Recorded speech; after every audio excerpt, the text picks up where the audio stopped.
You're listening to the Death Rattle Crew, a Hearthstone podcast.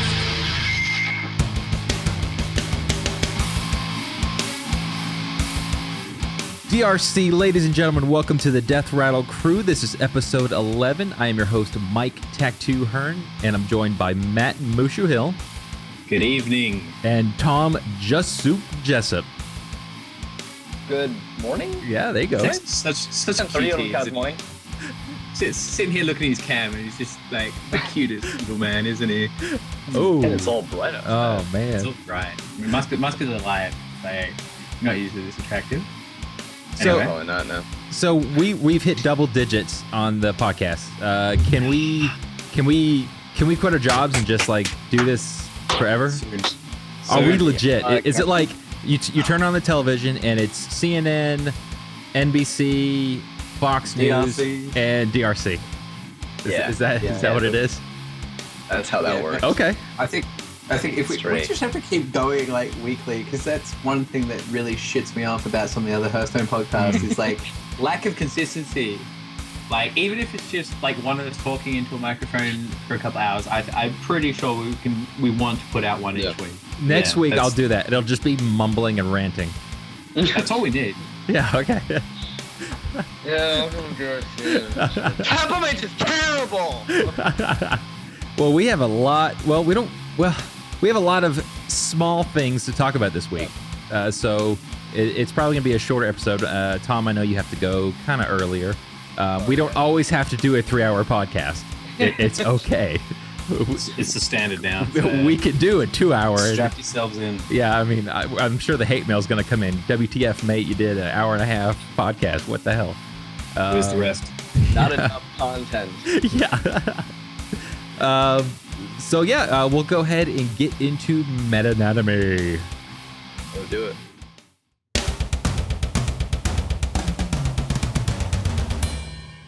Welcome to meta-anatomy. I am Tac2, joined by Mushu and Just Soup. Couple things to talk about. First, we'll talk about the tournament, the pit that is going on next week. So all player slots have been filled. So I've got all 8 players. Not all of them have sent in their deck lists yet. So if you haven't, you've got until Tuesday, 11:59 p.m. Eastern Standard Time to send me your deck list. However, that being said, we're still taking spots for alternates. I do have a couple of those folks. So in case last minute someone who's set up as a player can't come, an alternate can play.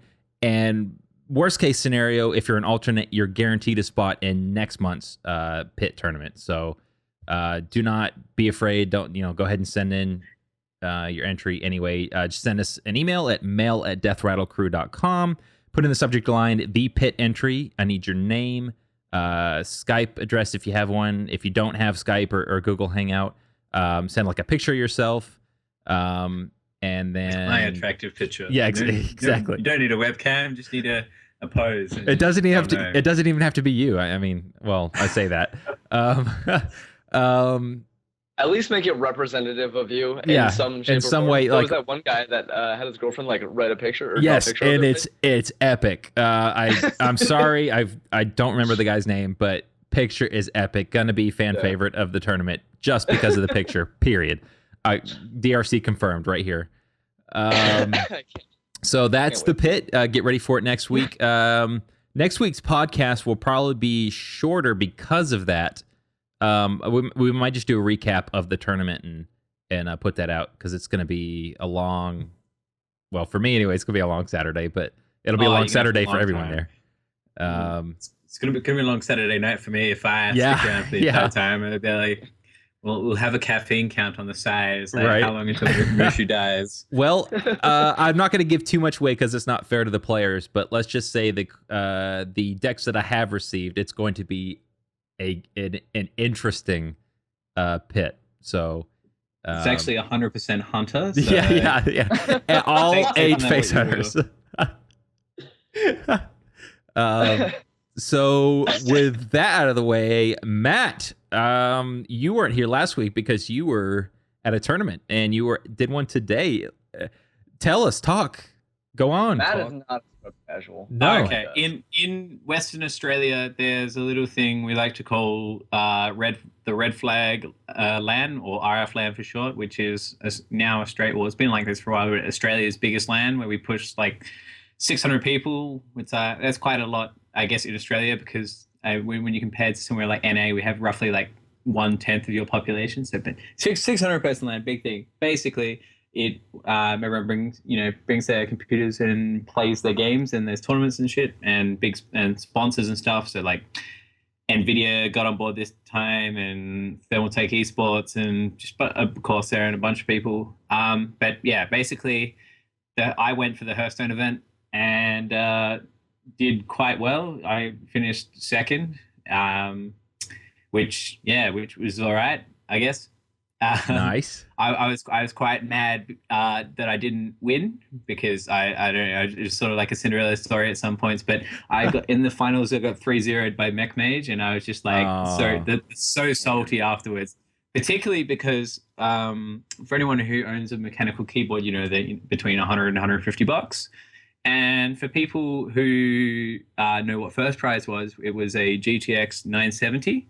And for those, so people in the graphics card world, in Australian terms, it's like a $450 card. Mm-hmm. So basically, I lost 3-0, and it cost me $350 of in-played 970 value. But the guy who won this time, he was a runner-up to at the last red flag, to actually a guy named BMA, who used to be, like, I guess in 2014 he was every month like top 10 legend from Perth, but he was also like challenger scene League of Legends, and now works for Riot Games, so he's not in the Hearthstone scene. But yeah, basically with BMA out of the way, the guy Hitman was his alias, his in-game name. He might be online. What was he? Hitman 77 and 67. Yeah, and he just wrecked me. One of my mates who also played in the tournament lost in round 1 to him, and this format was really brutal. It was a really shit format. It was best of 5, single elim, and it was like King of the Hill, but it was all blind, so you don't know what they have. Oh wow! And obviously when you lose a game, your deck's eliminated. So I guess the one story I really have is round 1, I was down 2-0. After losing with FaZe Hunter, and then I lost with Druid, and then I would like pull out. I was gonna go with like Warrior for my third deck, but I was like, nah, screw it. I would just go with what I'm the best at, which is pretty good at Zoo, and reverse swept the guy, which is, for anyone who's ever played a best of 5 series. When you're up by 2 and you need to win 1 out of the next 3 games, it's fucking disappointing to get swept, particularly by Zoo.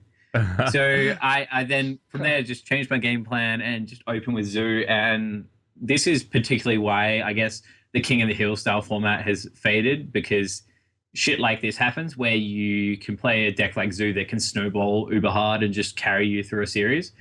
So it basically carried me to the finals, and then the thing about Zoo is it has a really good matchup against Mech Mage, particularly if you're like know what you're doing with Zoo, because of the demand for ball control. And as soon as you take the ball control away from Mech Mage, it's really hard for them to catch up. And yeah, basically all you have to do is deny them like the Blast Mage, and you win. But I couldn't do that. He got like a pretty good opening against Zoo, so yeah. But basically it worked out all right. I got a keyboard out of it, and some enthusiasm towards playing more tournaments. So I played another one today that went quite interestingly. This was a Conquest one, so it was a best of 5, which is, the better format, more fun. It was more official. You could see what each other picked beforehand, so like thinking about what to play in each game. And basically the most interesting thing I think that happened was he got in the second game, he got a Van Cleef out of his unstable portal. So on turn, so he played it on turn 2 and drops a minion on turn 3. So there's 2 minions, and then plays a Van Cleef, and he's like, it might not have been turn 3, but the point was it was very early in the game, and he did a 6/6 Van Cleef, and I was just like, well, what the shit do I do? He then frostbolts my shredder, and a Doomsayer pops out. And I was just like, yeah! But then I realized there's a 6/6 Van Cleef, and he kills it. But yeah, so basically that was the story of that game. And then the next game, it was even better shenanigans. A Lawwalker Cho popped out of his shredder against my warrior, and then the next turn he played Emperor Thorison. So I had to basically give Druid removal as a warrior. So I gave him. I really ballsed it up. I had 2 shield slams and a shield block in my hand, and I went the hell greedy route, and I could have just used a slam on Cho, then a slam on Thorison, but I chose the route of, I don't know why I chose. I was thinking in my head that I was going to get value from this eventually, like he'd play these cards and I get them back. That was my plan. I was like, if I play them, he's going to have to give me them back at some point because Lord Cho. So I just slammed the Thorison and then shield block. So I gave him 2 cards. What I thinking about later, I was like, wow, that's so dumb. Why didn't I just shield slam the Cho and then get rid of the Thorison? So I stopped giving him cards. And basically that was essentially the end of my tournament. But I pushed the thing in Conquest. You're having like a pretty good series if you push it to a 5th game and you don't get swept. So okay. That's my long-winded tournament scenes for now. So I intend to play more just because it's so different to ladder, like playing in a tournament setting. Sure. But it's more like ladder when compared to like the old form of King of the Hill. So King of the Hill and ladder are completely different, but Conquest and ladder are different, but they're more similar than King of the Hill and ladder. Okay. So. All right. So good experiences overall? Good experiences overall, but it took a while for the salt over the GTX 970 to wear off. That's just like, that's too bad. That's too bad. It was really, and the trophy. I saw his photo with the trophy, and the NVIDIA representative was like, "That could have been me." It just wasn't to be. Oh, Mech Mage. Was he just getting a good hand at every game? Was that kind of what it was? Well, the thing about Mech Mage is I picked really poorly by still having Druid in my lineup, because this was like a very sort of loose tournament. Like I could just, see he had Mech Mage and say, I'm just going to play like Warrior to counter it. But so I still played Druid because I was a little bit more honorable and I only had those kind of decks prepared. So, but yeah, he got pretty lucky in the only one he really got lucky in was the Zoo matchup, and he just like got the the double Mech Warper star. And it's just like, well, fuck, yeah, GG. Okay. It also sort of pushed me towards, and today as well. I basically, after I got knocked out of the red flag tournament, after I calmed down a bit and the salt dissipated a bit, I just spent the next like 4 hours just practicing Control Warrior. Because I was like, nah, never again. Control Warrior is quite good. And I'm definitely starting to become an advocate of Double Brawl because... Really? Yeah. Okay. I've seen that. Yeah. That actually screwed me over one game playing as I think it was Zoo. Double Brawl, man. People aren't playing around the second brawl, too. No. So... It hurts, man. It really hurts. It's kind of like playing around a second mind control. Yeah. Yeah. Do you really want to do it? There are some things you can't play around double kill command. You can't play around double brawl or double mind control. Yeah. And you shouldn't. I don't think you're gonna win like consistently by playing around double of those unless you've seen their deck list and don't do it. Well, double kill command, I mean, you can sort of play around that, but I don't know. I feel like if you try to, then you're probably going to lose anyway. Sure. Yeah. Well, congratulations. We are proud of you, the DRC community. Very done. Very well done. Most implied money I've won playing Hearthstone. So it's hopefully I can just top it and get some real money. That's right. But mechanical keyboards, fine. For now, maybe graphics cards in the future. Nice. Yeah. Always. Well, so tournament talk out of the way. Let's talk about this week's release cards. Yeah. From Black Rock Mountain. We'll just go on the list. Druid's new card, Volcanic Lumber. It's a 7/8 for 9. It's taunt and reads cost 1 less for each minion that died this turn. So I haven't seen it played in constructed yet. It's only been a couple days, but I'm not sure how I feel about it. I think that's what I'm just gonna say that. I don't know how I feel about it. I mean, Token Druid, it might be good in maybe. I mean, here's the thing: it dies to Big Game Hunter and it dies to Black Knight. Right. He dies to. It's not a good card in constructed at the present. Yeah. But as you say, it's got that little sort of niche in Token Druid, but like a lot of tokens would have had to die that turn. I can see I guess some sort of weird synergy with like poison seeds or something. So you could, particularly like there's some sort of synergy where you could use it as a board wipe and kill it's every minion. Yeah, so synergy with that boosts the synergy with poison seeds, because you poison seed like an 8 cost board, then you drop this dude for 1. It's just like Jojo. Yeah. And I guess it could be an anti-aggro card if you're able. Yeah. If you're able to swipe remove everything on the board. Well, yeah, I think if you're actually getting this for really good value, there's a pretty big likelihood that the amount of 2/2s that you just created out of poison seeds will be able to kill this thing. Right. So is this going to be another arena card then? Sure. I mean... Yeah, I think this is definitely a good arena card. I feel like we've gotten a lot of arena cards out of this. Well, I don't play much arena at the moment. Like, I've just really sort of focused on the constructed side of things. Mm-hmm. But I'm sure, like, new arena players want new cards just as much as we want constructed cards. Mm-hmm. It's just I don't think Blizzard necessarily has to focus on constructed. It's just fun cards are fun. That's true. Right. Yeah, that makes sense. So are we feeling this is niche for constructed then? Like, this is if you're going against Face Hunter and you have the board clears.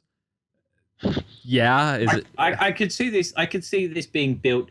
You could like construe this as a build for if we went back to, I guess, like King of the Hill style, where what your opponent's playing and they've got like a hell big curved like Demon Lock or something with Kel'Thuzad, and you can drop like poison seeds could be effective because instead of having 4 8/8s, you get 4 2/2s. Okay, sure. It could. I think it could fill. Yeah, it's just a very niche filling card.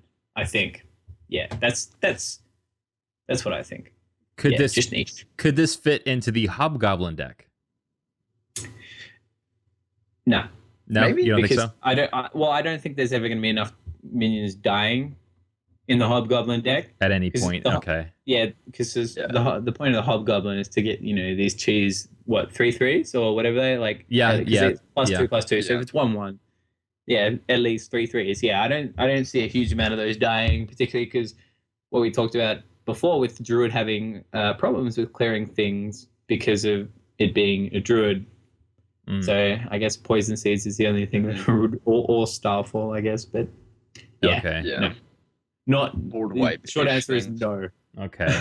Yeah. So I guess for now I guess it would say it's not a DRC recommended card in the meta. Not for constructed, no. Right. It was quite fun in the class challenge, but yeah. That's about it. Oh, definitely. Yeah. And I think that's fine. Like maybe they built it solely for the class challenge. It's just that Blizz Hearthstone players like, shit, what are we gonna do? All right, we'll build it around the class challenge, and then no one will ever play it again. Right. I think it's okay for them to have that kind of stuff in there too, because like we have a lot of adventure stuff, like a lot of adventure mode things now.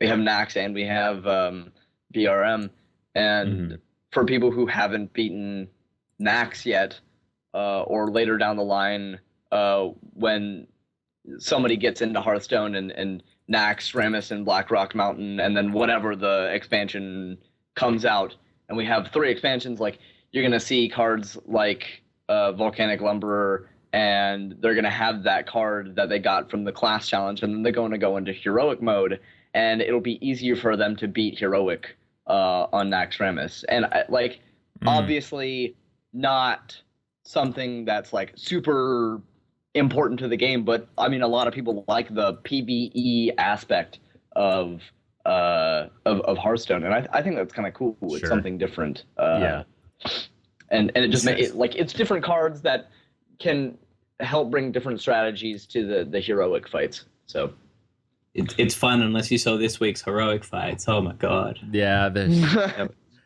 those were dumb. Brutal. Yeah. Brutal. I only got one of them done so far. I just like grinded it so hard and I got it done, but it just felt just like not fun because it just felt so RNG dependent, like on their hand, and particularly the second one, the Dracosath. That's the only one I got so far was the second one. Yeah, Dracosath, because it's so dependent on what he plays because he gets two. Like, so obviously, like my strat was just playing massive ass minions that trade. Like, so like the force tank max thing, the 7/7 with the I played that. What ended up the time I got it was actually when my Sneasel Shredder spat out a Kel'Thuzad and I had another Kel'Thuzad in my hand. Mm-hmm. So like the double Kel'Thuzad was just basically the TLDR is if you get a good Kel'Thuzad against Drac, then you win. How did you beat it? It was the same way. I played a bunch of big guys, and my combo was I waited a couple turns, and then I played until I had 2 minions on the board, and I had kind of the same thing. I started, first minion was the force tank, and I played something turn 2. I forgot what it was. Turn 3, I played Kel'Thuzad and was making good trades, and then turn 4 was a rag, and he couldn't stop me. Yeah, nah, GG.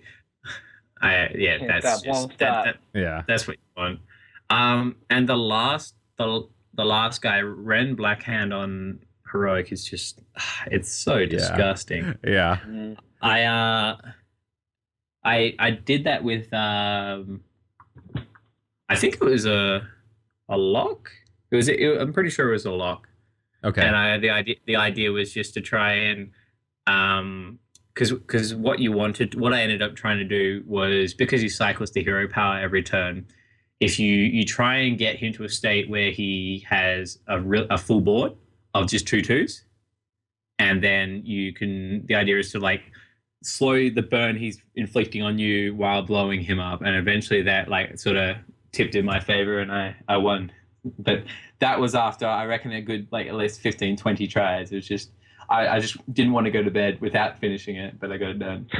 Yeah. It was a good feeling. I was just like, oh, now to wait until next week. Yeah.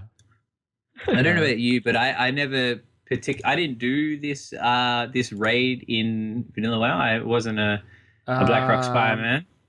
I passed through and I recognized the bosses. I didn't because I remember Rend Blackhand. I remember that fight because it became a dungeon, and they reused it in the most recent expansion. That fight with the I guess the famous the iron gates rising and mobs running in and stuff like that. That was reused in Rattle.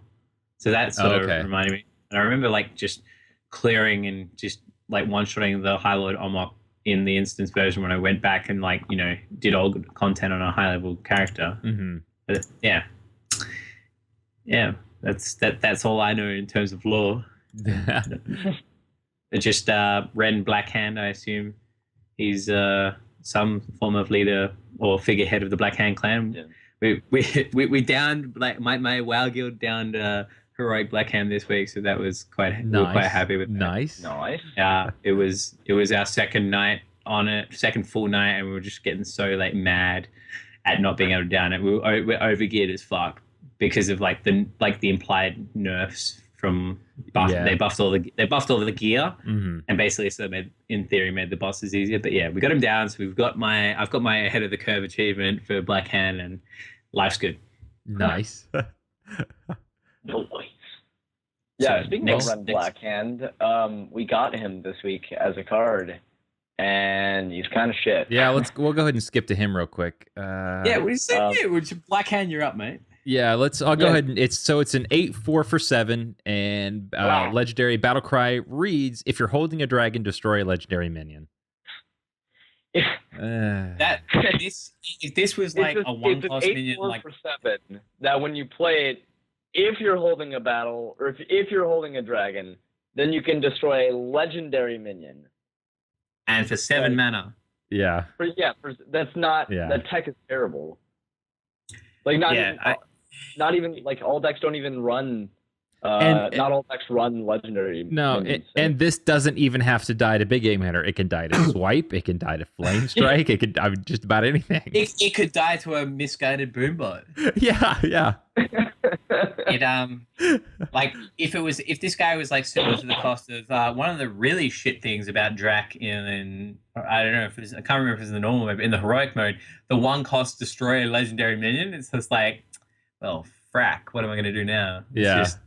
It's like the polar opposite of this, where it's like a really shitty thing. But I'm sure, like, if you get it off, the one time you play, like that niche where you play it, it's like, I am so great.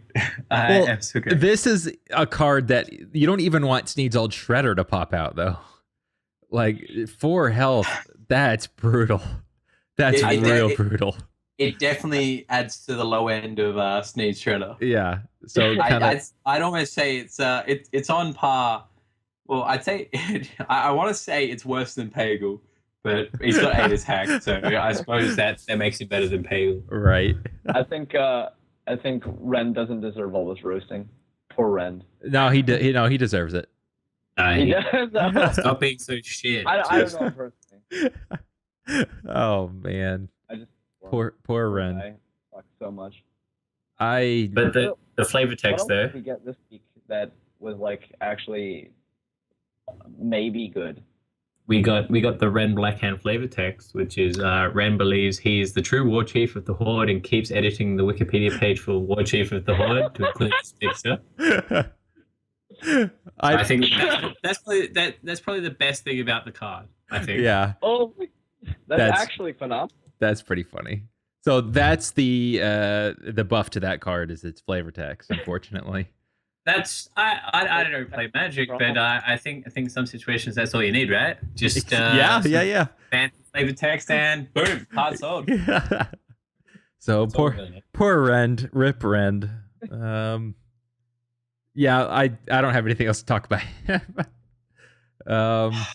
Rip. So what else did we get? So Hunter Core Rager came out this week, correct? Okay. So were you raging about this week, Tom? Because someone messaged me. Well, just complaining about this. So it's a 4/4 for 4 Hunter card, Beast, Battle Cry. If your hand is empty, gaineth +3/+3. So, gentlemen, it's the quick shot dream, isn't it? No, I don't know. You quick shot, draw.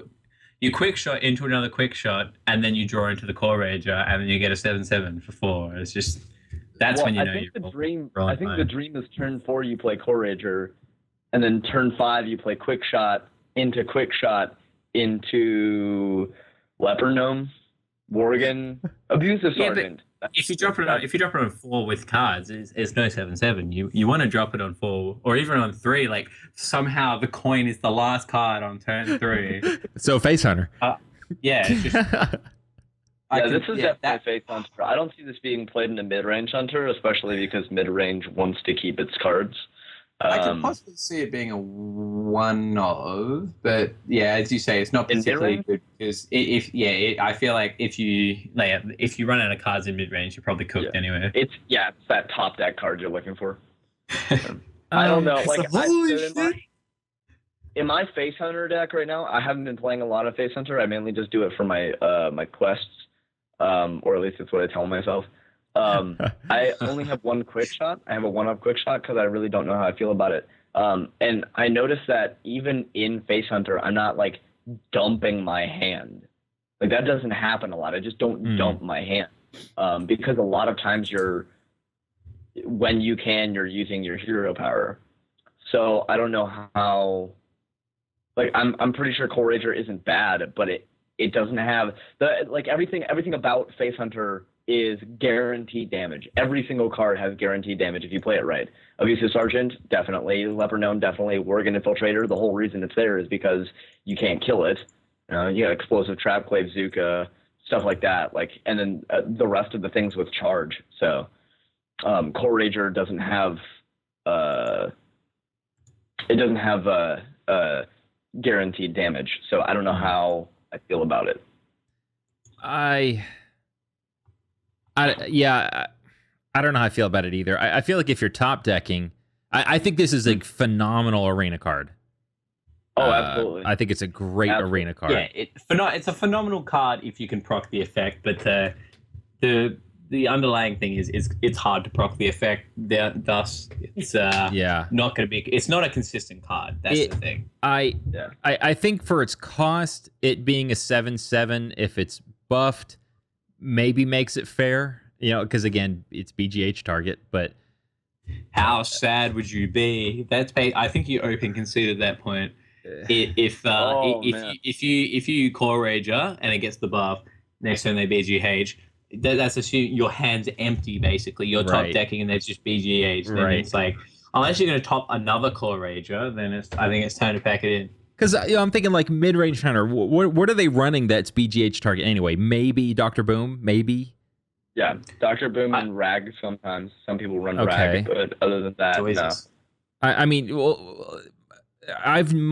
you're gonna see Savannah Highmane, but even then, I've seen some that don't run Dr. Boom, don't run anything over 7 attack. So, do you think people are going? Is there a case for? Okay, I don't really have any. I have to put something on the board against a mid-range hunter. Chances of them having something over 7 attack is pretty slim. I'm just going to play this card so I have something on the board to contest. Is that a normal? Is that something that goes through your thought process when you're playing against mid-range hunter right now? No. My question is it Frost Trap or is it Snake Trap? Okay, this is what's going through my mind. Yeah. And then you hit face and you're like, oh, Snake Trap. And then you just obliterate them because it's Snake Trap. So is this something that you? That's so funny. Is this something that you would put in your mid-range hunter deck? Like you're saying, like a one of Matt? No, if I was like testing it, I'd only put one in. Okay. Yeah, if I wanted to test it, I'd put one in, but it's not making the cut. I don't think. I think there's better things. Yeah. I feel like I think I'd rather. Right now, it's probably just best to play face. Mid-range has a couple different better matchups, but other than that, I think face is just better. The thing about just, maybe I don't know. I think one of to test it. Yeah, I agree. In a mid-range deck. Other than that, I wouldn't probably wouldn't run it mainly because BGH. Can we just remove BGH game? In a meta where Dr. Boom is a thing in every deck, Core Rage will never see the light of day. It's just not fun. And I think like there are better, like the thing with the mid-range hunter is there are better 4-drops. I mean, what's his name? The one that gives 2/2 and taunt.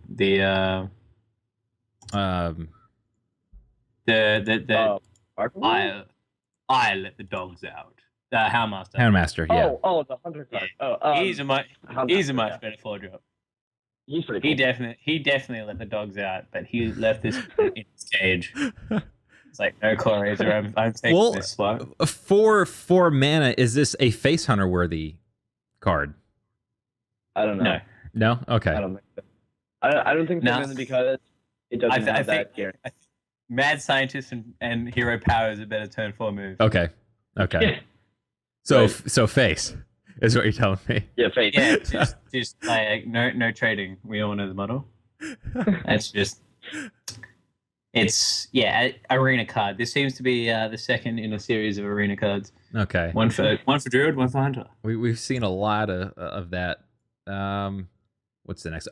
So Paladin, Dragon Consort, 5/5 for 5, Dragon Tribe, and Battle Cry. The next dragon you play costs 2 less.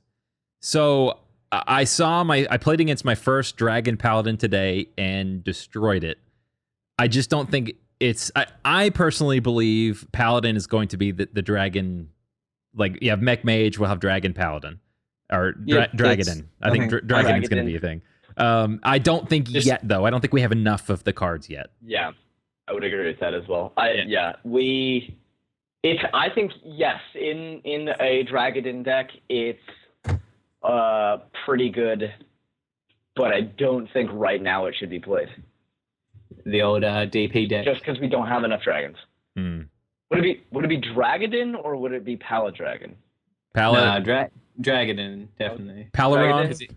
There's Shockadin, therefore it's gonna be Dragadin. Dragadin.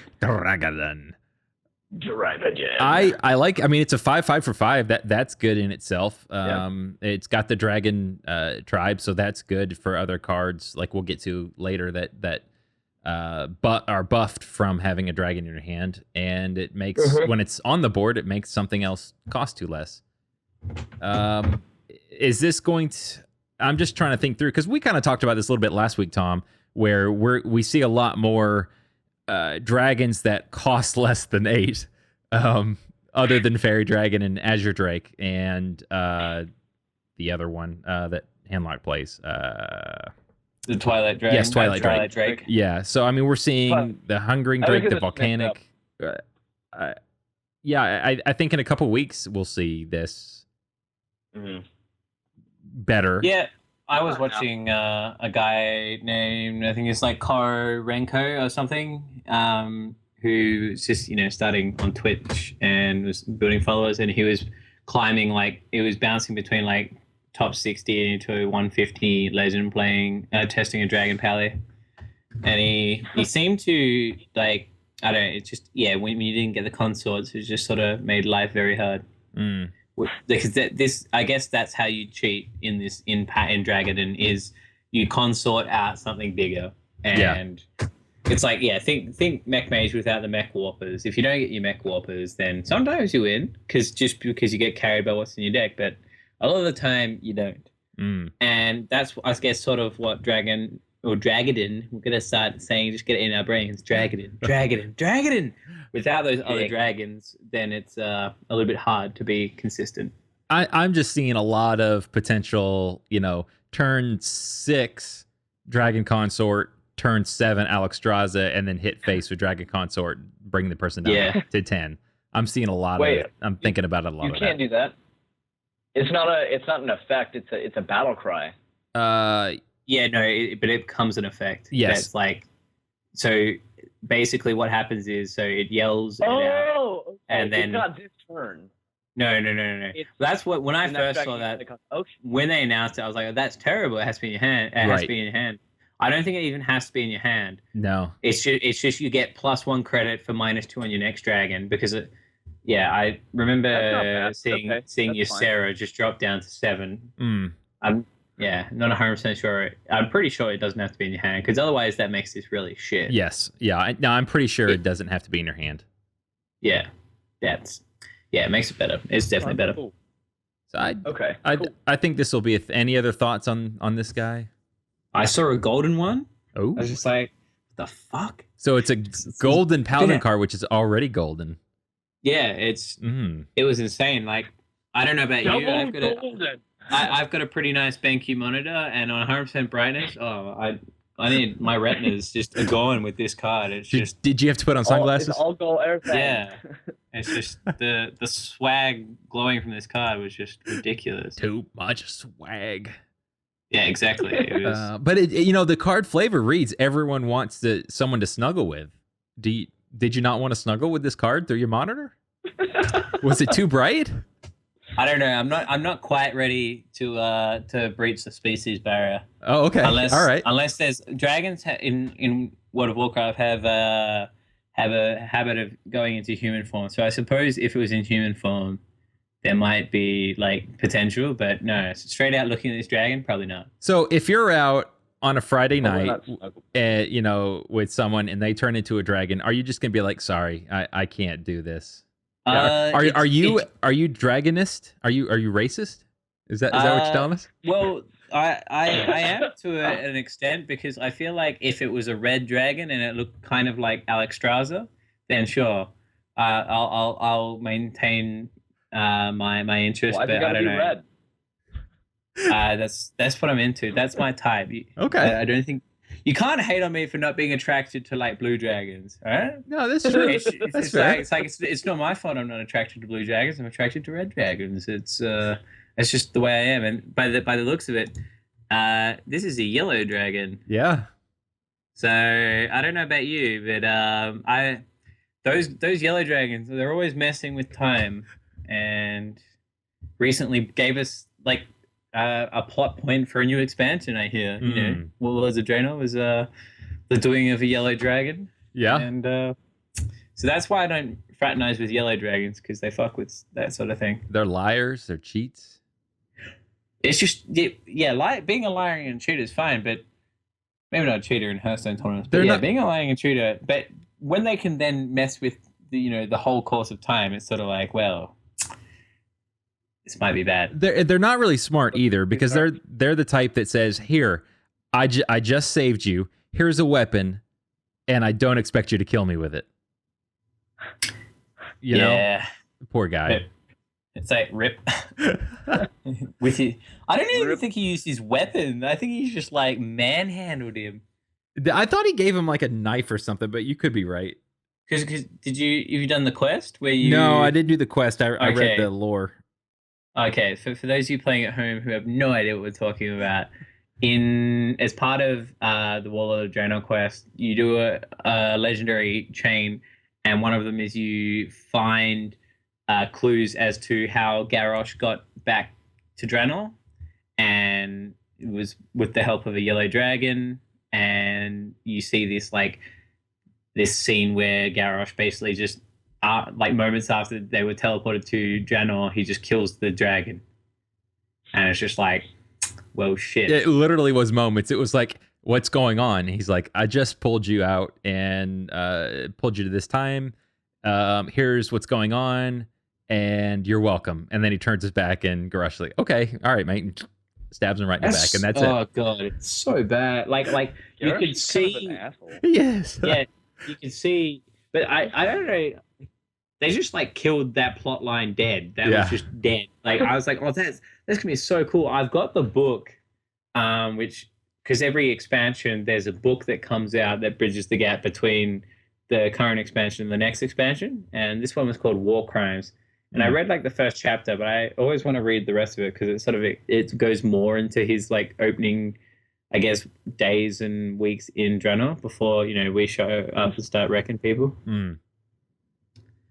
But yeah, and I can never help but feel sorry and sad for Garrosh when Thrall wrecks him in that cutscene. It's just like he just got cheesed so hard. It's like it's like losing to Face Hunter. All of a sudden, this giant molten hand grabs you and then holds you down while you get electrocuted. It just feels it's such a bad time. Oh, and then his corpse is there in Nagran, and he's just like has his tongue sticking out his mouth. And it's the most undignified pose. It's just he got Shrek'd.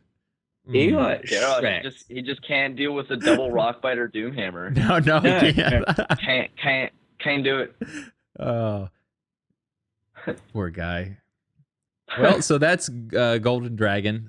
So now you know. I feel like we have to burn the tangent token there. Because yeah, I think so. Yeah. No, fair no enough. more tangents. We have a rant, but so tangents burnt. So we'll just we'll go into Priest.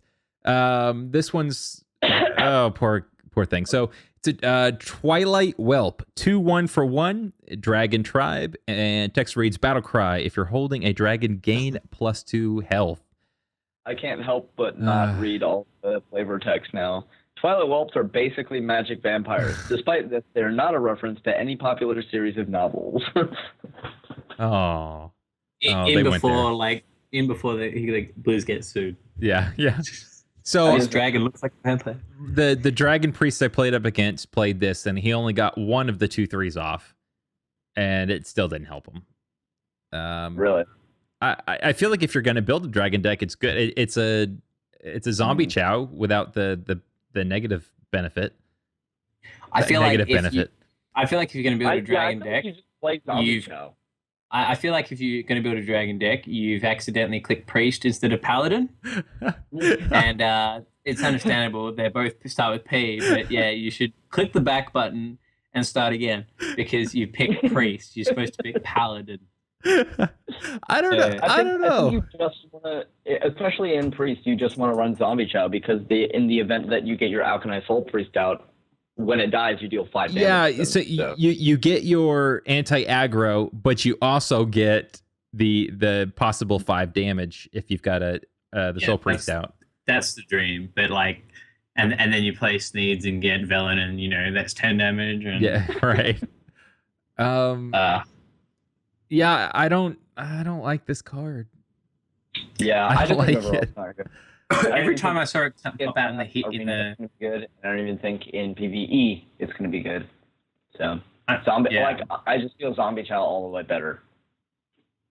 I saw it pop out in some of the hero challenges, and every time I saw it, I was so happy to see it because it was like, he's wasted that 1 mana. It means I can win. It's just, and there were some times where it came out as a 2-1, and it's just like, well, GG. It's like when the BlackRock technician comes out and doesn't get the buff, you're like, and you cooked. Yeah. I feel like if there's a card, this is one that is going to be underestimated. I have this feeling that we're going to say it's garbage, and then someday soon that's going to be, oh yeah, you of course you play Twilight Whelp in this deck. I don't know. I just have this feeling right now. I don't think it's good, but I don't know, something in the back of my head screaming at me, saying, "Don't do it." Yeah. It's just bad. Yeah. So it's just bad. I mean, we'll go ahead and put that card aside. I do want to talk about Resurrect. I did some dailies today, It's dumb. It's amazing. I kind of hate it. I built a kind of your typical control-ish priest, not thief priest necessarily, but I had a really good starting hand, and so I don't think it has to be this good, but it was a turn 1 cleric, turn 2. I was playing against a paladin. For some reason, he made a 1/1 token, so I was able to heal at turn 2 after killing his token, giving me a free card. Turn 3, I had a injured blade master and a circle of healing. So oh my God. he played another 1/1, so I killed the 1/1 with my cleric and got 2 cards out of it. Here's the beautiful thing. So I had a 1/3, a 4/7. Turn 4, I played Soul Priest, and then he started clearing the board and killing stuff. Here's the wonderful thing. At that point, what had died was the Soul Priest died and my Blade Master died. I had Resurrect in hand. So for 2 mana, I'm going to get a good card. I ended up getting the Soul Priest. But let's just say, turn 3, you get the cool Blade Master Circle combo off, and you've got a 4/7 on the board, and you're playing against someone that can get rid of it real quick. If you've got that in your hand and that's the only card that's died on your board, for 2 mana, you're getting a 4/7. That is fan-freaking-tastic. I think this card, I'm only running 1 of. I don't think 2 of is a good idea. I don't think so, but I think a 1 of is pretty strong. It's depending on the deck. I think it's like playing Tempo Mage, but you have more control of what random card you get. And I think it's fine at all points in the game. That's the thing. Yeah. It's like, sure, if you can control it and get out your Blade Master, then wreck people with your 4/7, get your star and move on. Yeah. But it'd be great for like a RNG role. It's like, oh, I got Sylvanas and wins the game or something. Yeah. Or just anything. Yeah. So all that to say, I just wanted to come back and talk about how I thought it was going to be a pretty decent card, but I think I don't know if it's an auto include, but I'm going to play 1 of in my priest deck, at least for right now. So I just realized I have a lot of cards for priest. I could maybe make the deck. I do need my Alkali Soul Priest, but other than that, well, on to what do we not talk about? Here we go. I think that's it for class cards, right? Yeah. So Dragon Egg. Dragon Egg, I've seen. released. Actually, I saw a list on Reddit that was talking about Zoolock, and it was running. It was basically they called it Egglock, and it was running Dragon Egg and Ruby in it. I saw one. So it's a 0/2 for 1, and reads: whenever this minion takes damage, summon a 2/1 whelp. It is not does not have the dragon tribe. Right. I always get this wrong. Name to it thing, a descriptor, card descriptor. Creature type. Yeah, there you go. Yeah. And I don't like it. I don't really like it either, but I feel like it might have potential somewhere. No. I don't want to write it off yet. Yeah, I don't want to write it off like entirely, but I think it can do a thing. I've already played against a couple zoo that ran it, and it did not help them at all. I mean, Matt, No, what's your thought? It's I wouldn't run it. it's such a like I can see where people come from. It's like if you get two 2/1s, then sure, fantastic, but you're not, like, because you have to proc it. And the thing about Zoo is you're only like really want to trade for things, and it's so hard to put yourself in a situation where you're only going to take 1 damage, and like that's in the mirror match. Like the game I played, one of the less exciting games that I played today was just a mirror match. It was my Zoo versus his Zoo. His Zoo ran Dragon Eggs, and it with Imp Gang Boss and stuff, it's just you end up with too many. I think you almost end up with too many tokens, and I just think it's another thing to proc, and it sort of pushes away from trading. And the fact that you can easily clear this and only get a 2/1 out of it is just not good. I think there are better 1-drops for Zoo. Yeah, I don't think it's that good. But I think it was someone cool makes that it awesome. the deck that the guy came out with that I saw, I thought it was cool. I don't. I may give it a try, but in the main Zoo list that I'm running, I wouldn't substitute anything out for Dragon Egg. I agree. I think I've come to the instance where I have too much stuff on board, way too much to run a card like this, and to make it most effective use, you want to get both whelps out of that 1 egg, which I can see in some areas like early game trading. This is a good card because you can Abusive Sergeant, and you can not Young Wolf. What's the Dire Wolf? You can Dire Wolf, Dire Wolf and give it power and make it attack and stuff. But I don't think. I don't know. I don't think I want to run this. It's just. Well, yeah. So let's yeah. All of my activators, I already have things to activate. Right. Like the Ruby Egg, I have activators for that. Yeah. And that's fine. I don't want to have too many things I have to have activators to play with. Well, so it's almost like, all right, I want to throw this. I think warrior, like you're saying. So some way for me to activate it. Let's just put it in a warrior, control warrior, or the aggro warrior. I think. Let's just say put it in either. So you're taking up a deck slot or 2 for this, and you've got things to activate it with. So let's just say in a perfect world, you play it the turn before. It's your turn now. It's still survived a 0/2, and they have something on the board. So you come in, you abusive Enrage, Abusive Sergeant. Yeah, say you abusive sergeant it. You get a 2/1, and now it's a 2/1. The egg itself is a 2/1. Then you run into something, maybe kill something. So now you have a 2/2, a 2/1, a 2/1. All for 2 deck slots, and you've lost an activator for, let's say, anything else. Like, maybe you need to in the future you want to execute something. So you've already used that. What's the goal? What's the goal of that deck? I don't disagree that that's a good situation. That's probably the best situation, and I don't like it though. Right. It's not a winning strategy to me. Maybe I'm too closed-minded and I'm thinking it's just for Zoo.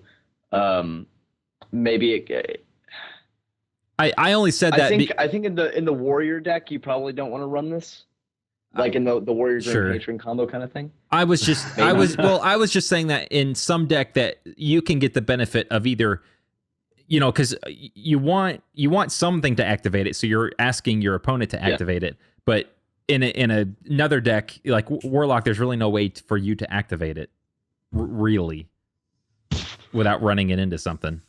Or you can like double mortal coil it or something. I don't know. Like the second, yeah.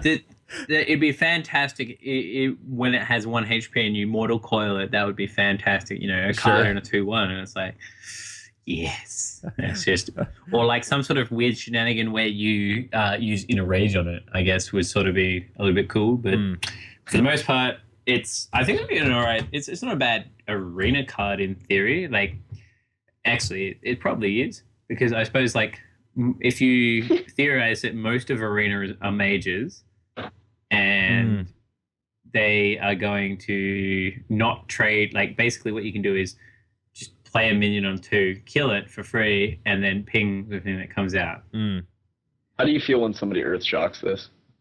I think you just cry. No, I don't know. I feel like that's good. You've wasted it. I think you just like start dancing around the room. It's Yeah. like, he used it. You've really used Earthshock. You have messed up, my friend. But this is arena and they have 4, so it doesn't matter. Right. So if this was a totem that, let's say it's a shaman card and it was a 0/2 totem whenever it takes damage, it would be amazing at that point, right? Does this fit in shaman at all? No. Like, are you talking about like we get this as a card or get it out of the? Either. I'm just thinking. Is this a potential shaman card like with your bloodlust? Is this, or even druid with Savage Roar? I don't know. I don't think so. Yeah. In my mind, my mind's always thinking about what's going to be consistently good, and this isn't going to be consistently good. It's going to be like, I think it's almost counterproductive for Zoo. Okay. Like, it's sort of I guess if you can, there are some instances where it's going to be great in Zoo. So a big thing in Zoo is turn 1 and turn 2, because if you can get the dream is to get 3 minions out on turn 2 by turn 2, because turn 1 and then 2 1-drops on turn 2. If you could get this turn 1 and then turn 2 get like a leper gnome and an abusive sergeant and trade for whatever they put down, then that's like the optimal situation, I think, because you're not losing anything for the trade whilst building tempo. So that's where it's sort of good in Zoo. But as the game goes on, it gets worse and worse and worse because you get a 2/1 instead of using the egg and getting a 4/4. And that's where it sort of, I guess, loses it. It's one of those cards, where it reverse power creep over the game. It's just like gets weaker and weaker and weaker. Yeah. So if you're playing Zoo and you tap looking for 2 damage and you top this because you took out one abusive sergeant to put it in, then you're just going to hate yourself. And then that's true. Yeah. Yeah. So again, another arena card. Do you want this arena? I guess having 1-drops is good. This might be a good potential 1-drop. I don't think it's bad for arena. I just don't think it's like great. I think it'd be like really good if it had 3 health. Yes. Yeah. Okay. Yeah. So overall, are we thinking, would you put this in Zoolock if it was 3 health? If it was 3 health, yes. Okay. If it shit just does not have 3 attack, it's just like zombie child 2 attack. Sure, if it kills it with a blood imp, that so be it. Everything needs to have a counter, and if he's using that 3 damage to trade for that, then I still get a 2/1. It's just like it's not worth for him, I don't think. But yeah, I think it becomes great if it has 3 HP, just because it has so much more, I guess, living capability. And then you can actually like trade with things and get like 2 drakes. But yeah, 3 health, I think. But I'm gonna assume that Blizz tested it at 3 health and decided it was too OP. That's what I'm assuming here. Because they say they play around cards left, right, and center. I think overall, it's just kind of meh. Not really that great. Yeah. Definitely. Eh. But yeah, 3 HP the dream. Yeah. Okay. Yeah. Well, maybe we'll see it one day. I suppose you could put it in something like it's not going to work in obviously the Hobgoblin Paladin, and the worst thing about that is like if you were buffing it with Sword of Justice and played it in the Hobgoblin Paladin, then I feel like the Hobgoblin Paladin is probably just better, and then even better without this. So even in the deck, I think where you could use it like efficiently, it's not very good. But yeah, as I say, I would definitely reconsider if it had 3 HP. Yeah. Because it just feels like in my mind it just feels like, oh yeah, this is useful. It could stand a few hits, and I get some 2/1s, which is double strength token. That's really what you want. Yeah. Right. Too bad. I don't.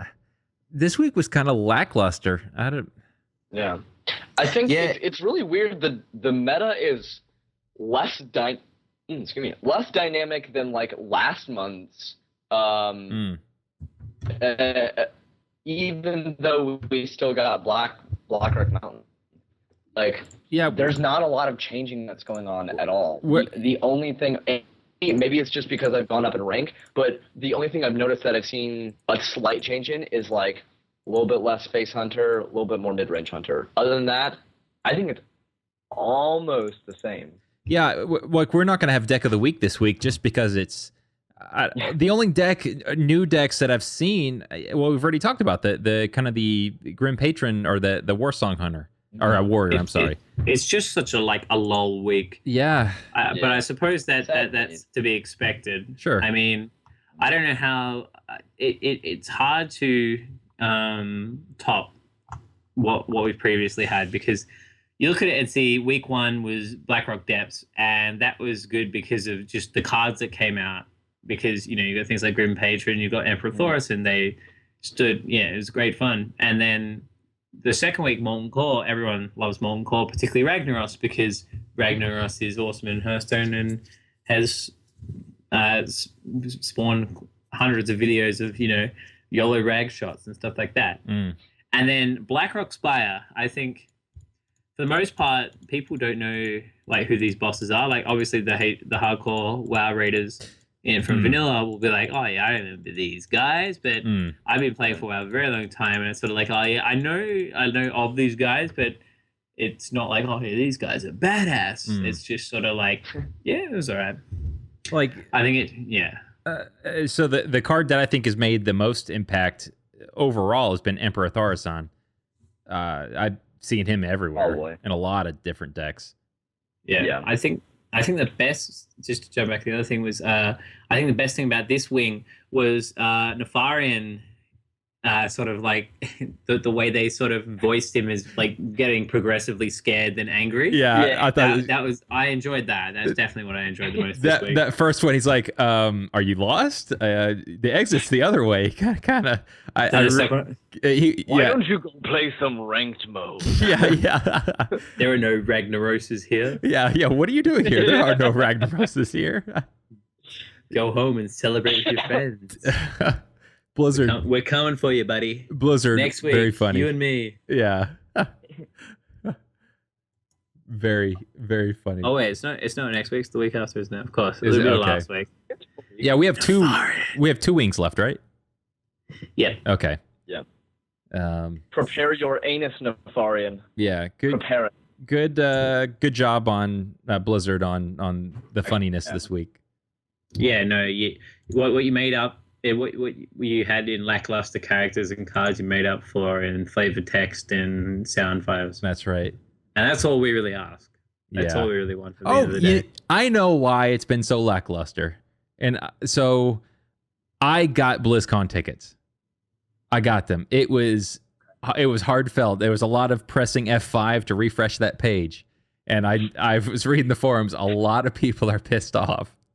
At the website, a lot of people will be pissed off about anything Blizzard does. That's true too. I mean, you see, like they announced for WoW 6.2 patch notes, forums explode. It's just you can't do anything when you have a community this big without like 1,000 people being on the other end. What did they do? or what are they doing? Well, it's just like they're just proposing nerfs and changes and stuff. And that's expected. And it's like, oh yeah, it got posted on the PTR. Therefore, it's confirmed that they're not going to change anything. It's time to cry. Yeah, it's like I'm gonna back the people who are paid to balance the game over the shitters who are like, oh, my class is being nerfed.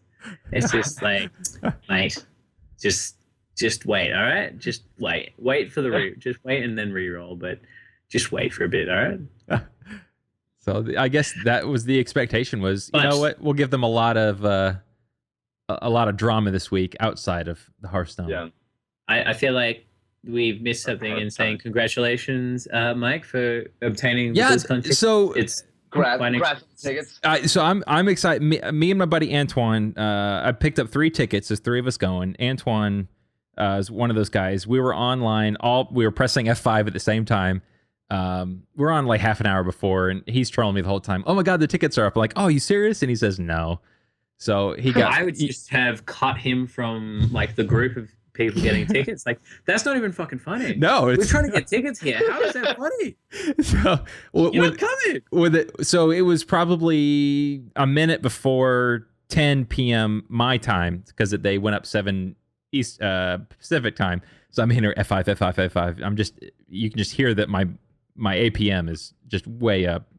StarCraft Pro. Oh yeah, definitely. You saw the StarCraft Pro in me right there. So finally, I'm going, and then the reload's getting slower. I'm like, oh, it's coming, here it comes. They're going, they're coming. So all of a sudden, all the numbers pop up where you can pick how many tickets and the checkout button. And I got there probably a good 5 seconds before Antoine did. So I put in 3, hit checkout, and then I wait for 10 seconds. Like, oh god, what's going on? Am I waiting? What's going on? I click order again, and then I go to the order page. I'm like, oh my god, I'm in. Antoine did not get in. He got kicked out and was not able to get tickets, and he was only 5 seconds after me.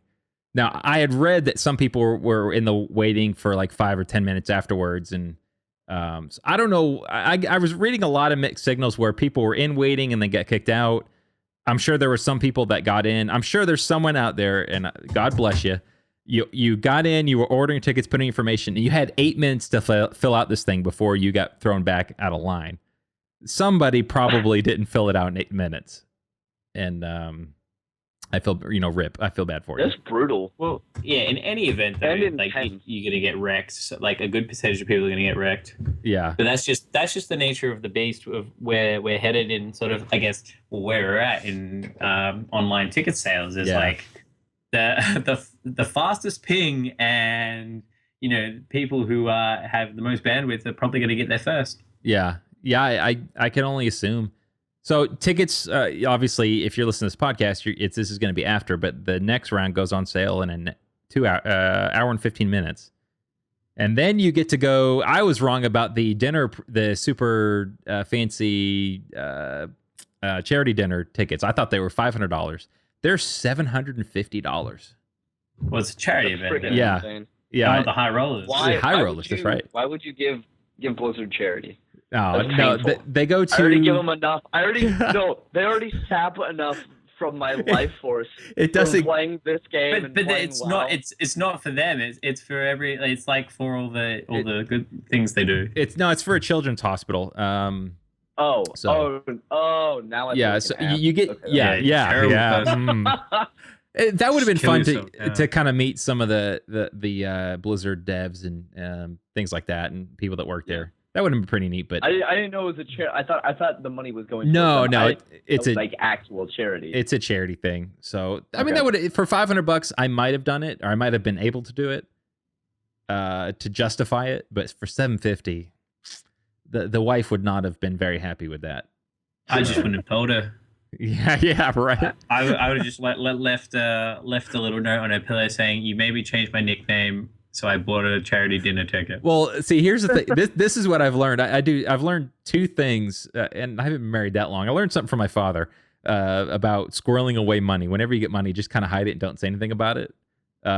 He's notorious for doing that because mom runs the books for the most part for that side of the family. But Other thing I've learned is to say I panicked. That's been my motto the last couple of years. Whenever I buy something or do something, it's like, listen, you weren't there. I didn't know what to do. I didn't know who to ask or talk to. I panicked and I just bought it. I'm sorry. I did think about to ask for forgiveness. Exactly. And for permission, yeah. So the idea of definitely.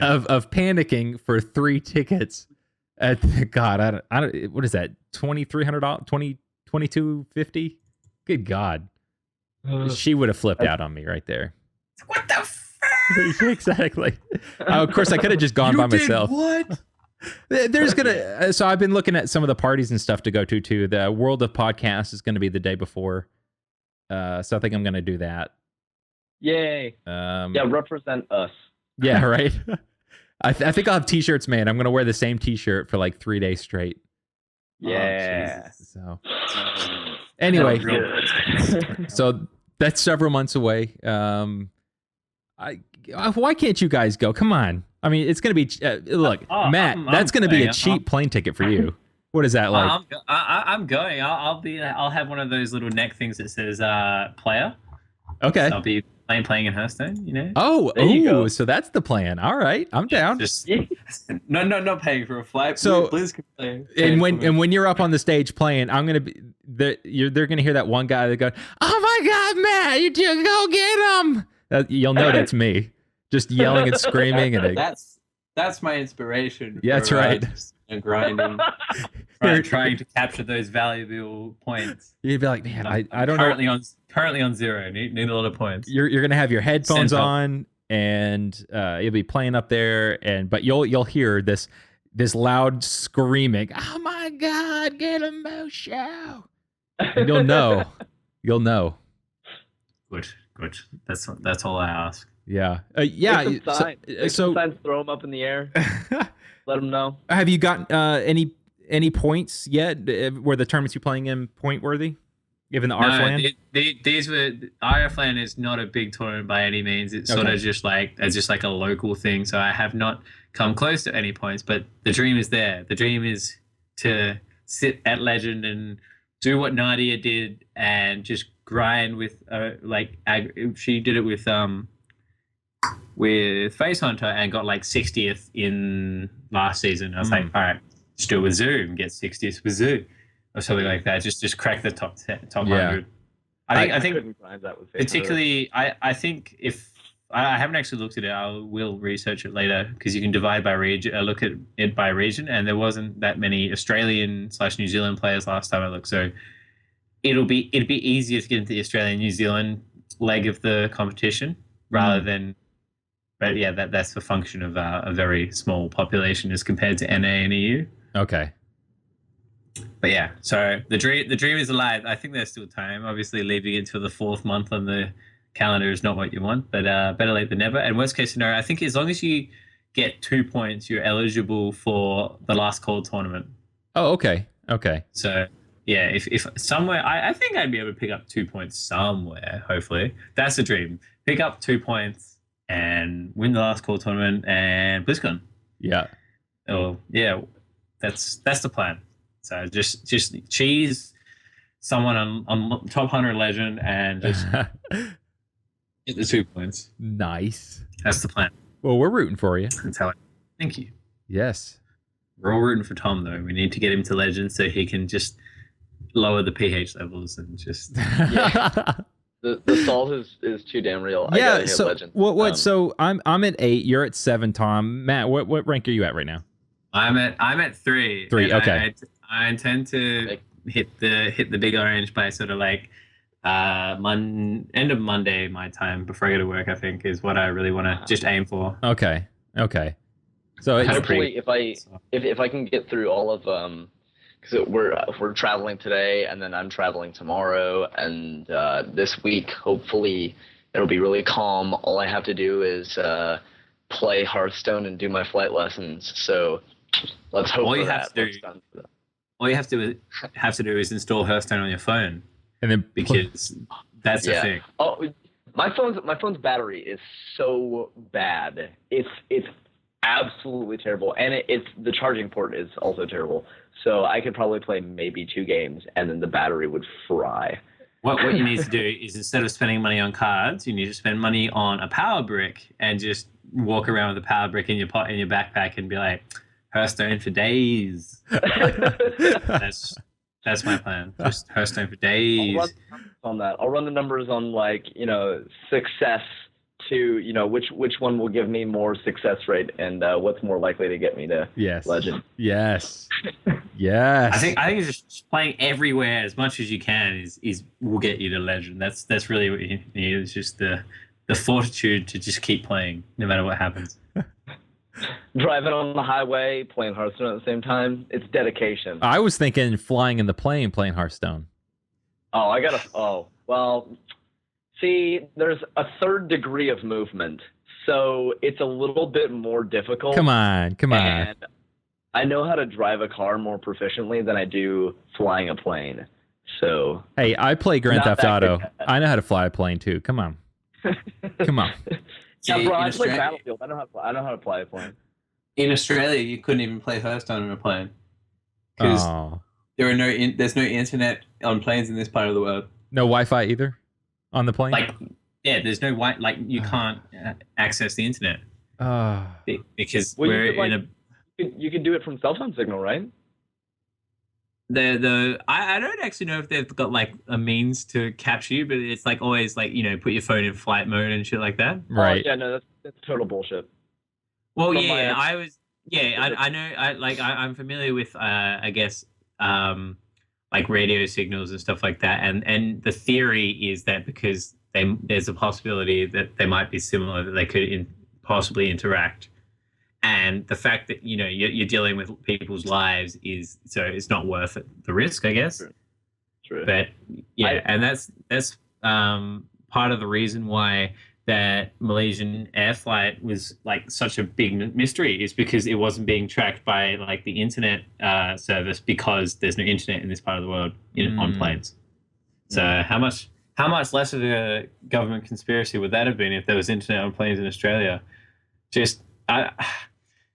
There were two people playing Hearthstone at the beginning of the flight, and it just interrupted the radio signal. So internet in this region in general is just a fucking joke.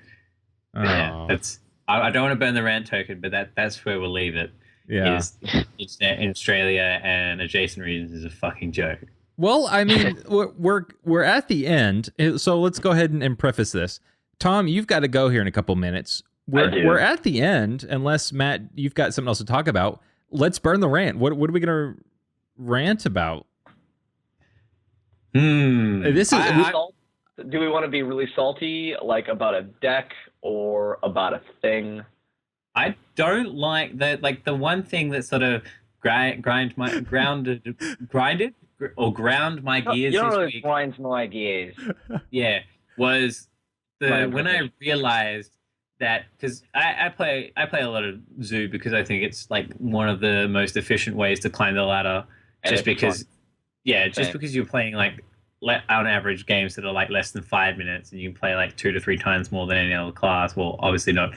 Mech Mage and Face Hunter have similar times, but yeah. And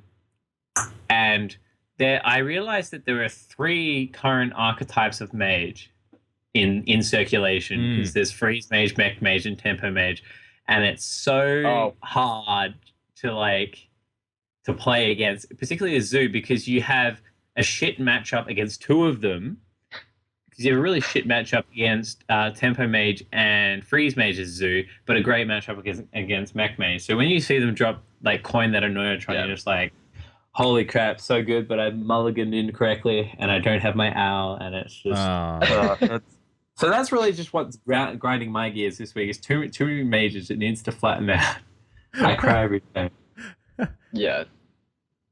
And Tempo Mage is really pissing me off as a Zoolock. But ironically enough, today, I guess this guy was just really prepared and knew what he was doing, but had a full golden Mech Mage deck, and just barely got the win, because I had a terrible opening hand, and he had a pretty decent hand, and like turn 1 a Noyotron, and turn like 3 Annoyotron and turn 2 Mad Scientist or something like that. Something like really almost close to Tempo Mage kind of thing. So basically he played his Mech Mage like Tempo Mage, and it just hurt.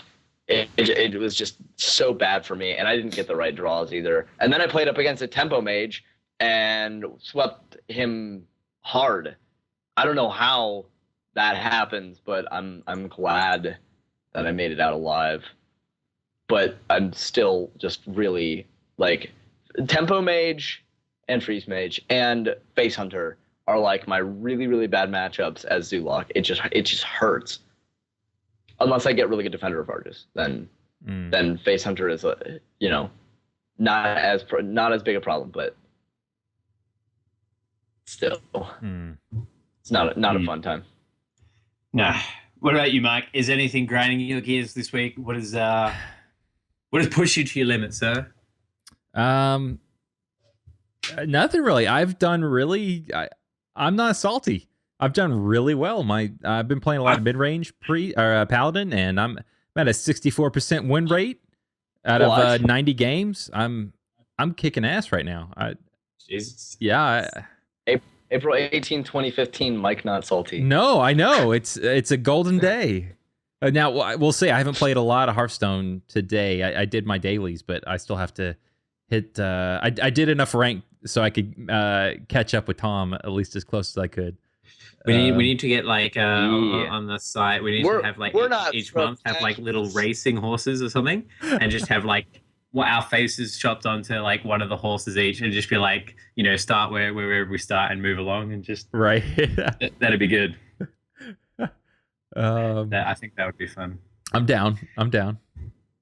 I think the thing that I like really made me salty this week was all the attempts it took me to do the heroic wing this week, just because I felt like it was so RNG dependent that it wasn't even fun. Like I just did it to do it, and it felt really good when I did it, when I finished it, because of like the amount of times it took me to do it. And it's just sort of like, wow, this was really not that fun. I had genuine, like, playing against like the Ragnaros fight was really good because there were, I guess, mechanics you could play around, and you really sort of like, there was a little bit of RNG, but you could like assist the RNG, for example, by when he gets the double 8 damage, you can play more minions and it'll bait it out away from your phase. But when you're relying on, I guess, Drac not having destroy your legendary monster, or you need to get Kel'Thuzad, it was really sort of like, man, that's really shit. And that's, I guess, what made me the saltiest this week was heroic Blackrock Spire.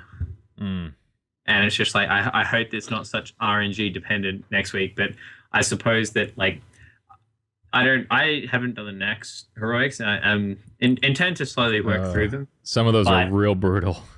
Like, yeah, I think throwing, probably in the grand scheme of things, throwing in these RNG grind bots is probably good for the heroics, because it will make the really well designed ones seem much better. So like maybe they're amping up for Blackwing Lair next week. Hopefully to feature Leroy Jenkins, ladies and gentlemen. Yes, we need that. That cannon belongs there, so I hope I see it. Well, is that all for Meta Anatomy? Any other thoughts? Forever hold your peace. So. I want to apologize for last week. I said I didn't know how I felt about Imp Gang Boss, and it's so good in Zoo. When they fix the I've been playing like, and it makes so much it makes perfect sense to put it in Zoo, because it lacked a 3-drop slot. Like, all it had was Harvest Golem, and we have Imp Gang Boss, and it's kind of like, I would say, an even better Harvest Golem. It's just super good and trades super well. So yeah, I think. But yeah, other than that, that's all I got. I think the bet is a vast majority of the time you're going to get at least 2 1/1s, and that's and obviously trading for something. Obviously, there are some times where they'll hit you with a Death's Bite or some 4 attack minion, and you'll lose out there. But you probably didn't set up the board quite right, or you didn't have a choice. Like there's been a few times where it's like, shit, I have to play this even though it's going to die free and I'm going to get a 1/1, just one imp. It's sort of like, but it's a really good card, particularly because you can, in Zoo, when you can just prop it up with Argus, it's just like, well, I get an extra trade and I'm going to get paid with minions. Mm. Yeah, with Argus, it's great. Yeah. But I think, Zoo on the rise. It's interesting how these things work. Yeah, because it was so dead. Like before Black Rocks. Agreed. I'm totally happy. Mm. Yeah, it's nice. I guess it's sort of like the constant tug of war between the types of decks and the classes, and we're in a situation where there were a lot of druids and there were a lot of mech mages and hunters, and now there's a lot of Zoo to, I guess, speed up to take advantage of the other slow decks, and it's hard to keep track of. I would have a field day rummaging through like the Blizzard like databases for the stats and stuff, just oh my god, it would just be like a total like statistics nerdgasm. It would be like they've done it once where they released some stats and stuff of like if you play this card on this turn you're going to win so and so amount of the time. Like I think playing, if you could look at the percentage of dropping Dr. Boom on turn 7 and the win percentage, I think that would be like just blanket like stats like that would be hilariously good. Yes, I agree. So Blizz, if you're listening, please, more stats. People like stats, particularly Hearthstone players.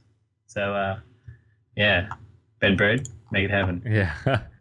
Calling you out. DRC wants stats. That's right. All right. Well, I think that's it for Meta-Anatomy. Gentlemen, we'll be right back. DRC would like to thank Brainiacs for their support of this podcast. If you have a tech idea for improving your business's workflow, Brainiacs can provide a turnkey solution to specifically fit your needs. You can contact them at www.brainiux.com.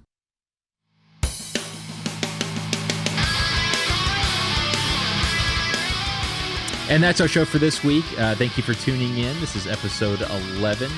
Next week is the Pit. So where we're the time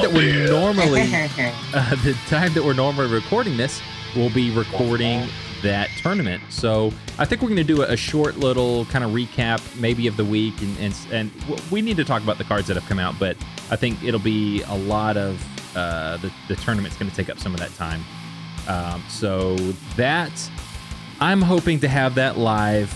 This first one's going to be a little weird, and I don't know how long the editing's going to take. I want to have it live up on Sunday, and I think in the future I'll be able to do that. But this first one, I just don't know yet. So stay tuned for that. We're on Stitcher, and finally, we're on iTunes.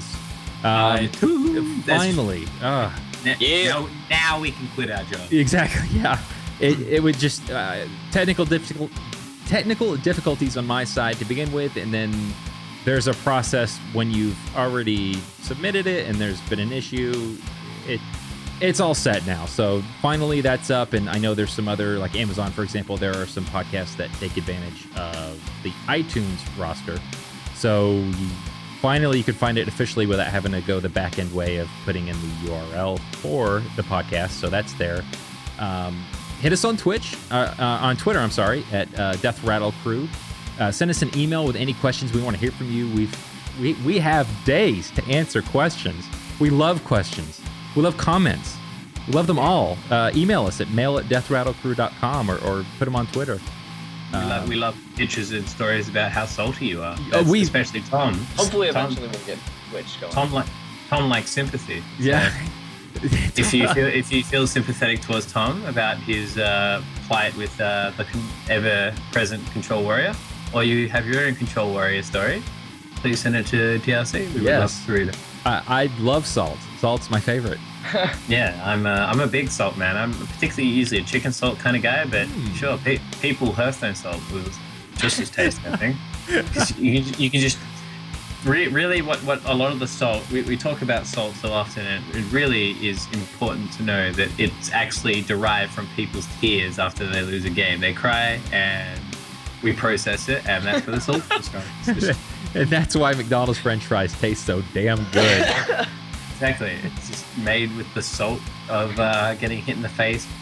1 out of 12, 1 out of 10 Ragnarok hit. It's just like the salt is real. That is freaking-tastic. Oh, God, yes. That's it for this week. Mushu, Jasup, thank you for joining this week. And Thank you very much. Once again, putting up with this for 11 episodes straight. It's especially me. I mean, it's just like you're staring at a picture. It's like oh, that up speed. I hope we get a faster Mushu soon. Yeah, that would be fantastic. It's basically Magic KB 2.0. Has anyone actually ever seen Mushu? Is he a real person? Is that him playing his account? Someone else. You make the decision. That's right. Next time on DRC. Conspiracy. All right. Well, until next time. That's it. I think that's a really bad outro. That was bad. All right. See you next time. There we go. Goodbye.